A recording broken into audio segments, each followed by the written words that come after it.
Grace and Mark walk into the store. Grace clutches a carefully written shopping list, her steps purposeful.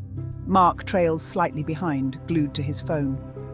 Most days, grocery runs are simple, predictable, a routine I know by heart. But today feels different. Like I'm walking into a storm I can't see, muses Grace. Grace's face is focused, determined, yet faintly uneasy. A squeaky cartwheel echoes as they move down the first aisle. Grace scans the shopping list closely, marking off items as she places them into the cart. Mark scrolls through his phone, bumping into a display of canned goods. Mark, grumbling.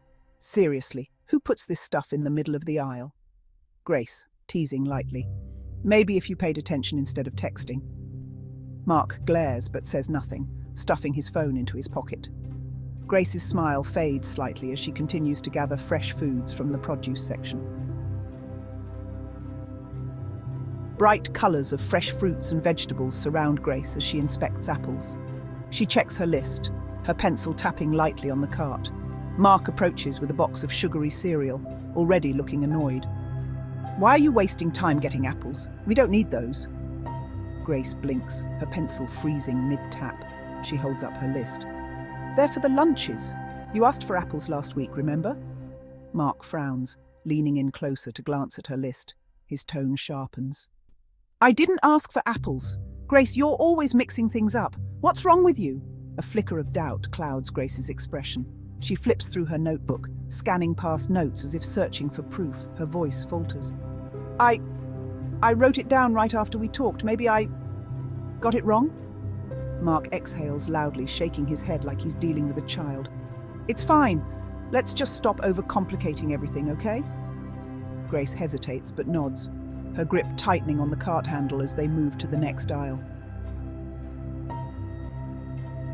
Grace picks up a loaf of whole grain bread, examining it thoughtfully.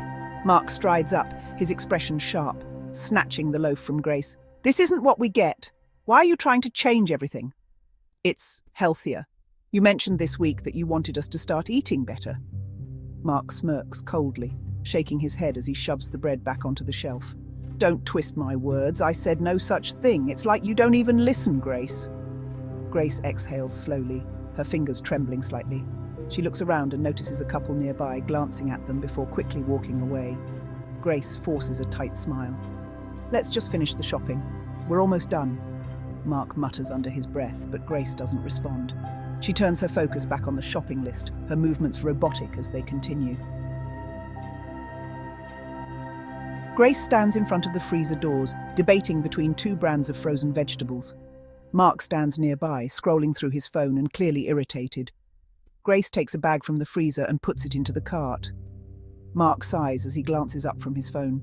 What's that? We don't need more vegetables. You buy too much as it is, and half of it just goes bad. Grace freezes mid-motion. She places her hands on the cart handle, her tone measured. These aren't fresh. They're frozen. They'll keep. I thought it would be nice to try something different with dinner this week. Mark smirks slightly, shaking his head. Since when do you experiment with meals? You're always complaining about cooking as it is. Let's just stick with what we know works. Grace's grip tightens on the cart handle. She looks at Mark with a flicker of frustration and resigned resignation.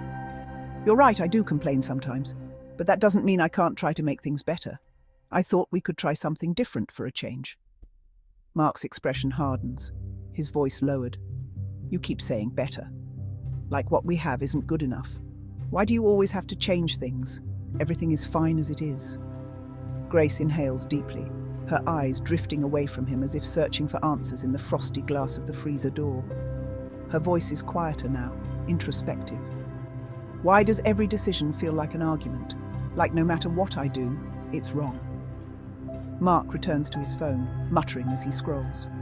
Do whatever you want, Grace. Just don't complain later. Grace stands still for a moment and considers her next move. She glances at Mark, her expression unreadable, then adds a large bag of frozen vegetables into the cart and makes her way down the aisle towards the checkout area. Her face, a mix of sadness, frustration, and a glimmer of defiance.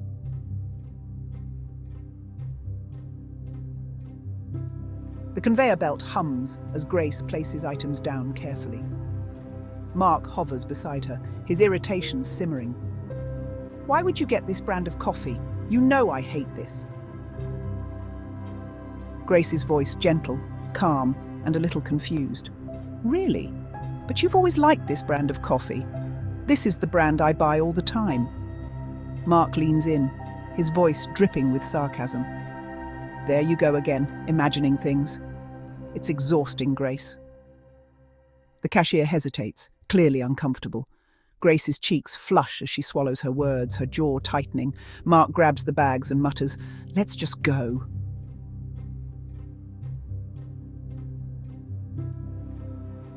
Grace loads the bags into the trunk. Her breathing slows as her thoughts race. This can't keep happening.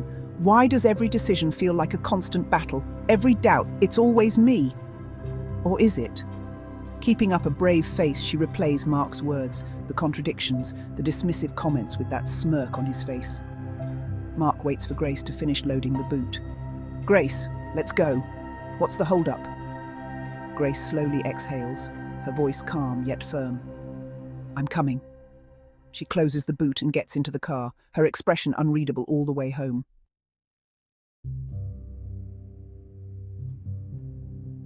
Grace sits at the table, flipping through her notebook. She stops at the grocery list. The word apples is circled in bold. It's here. I wasn't wrong. I'm not imagining things. She picks up a pen, her hand trembling slightly, and writes beneath the list, "Why does Mark always make me doubt myself?"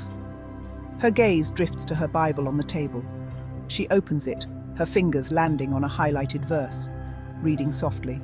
"For God has not given us a spirit of fear, but of power and of love and of a sound mind." Her eyes close as a tear slips down her cheek. Her face, determined, yet vulnerable. She whispers a quiet prayer. "Lord, help me see the truth. Help me find strength from you."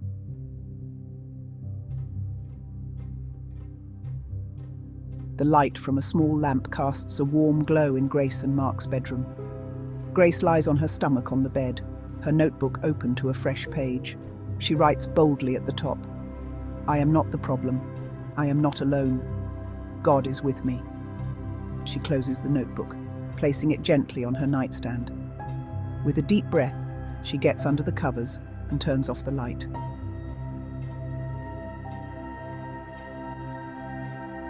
Have you ever experienced moments like Grace's? You're not alone. Join the conversation in the comments below and share your story. It could help someone else feel seen. Don't forget to like, subscribe, and hit the notification bell to follow Grace's journey in Behind Closed Doors. Look out for episode 6, out soon.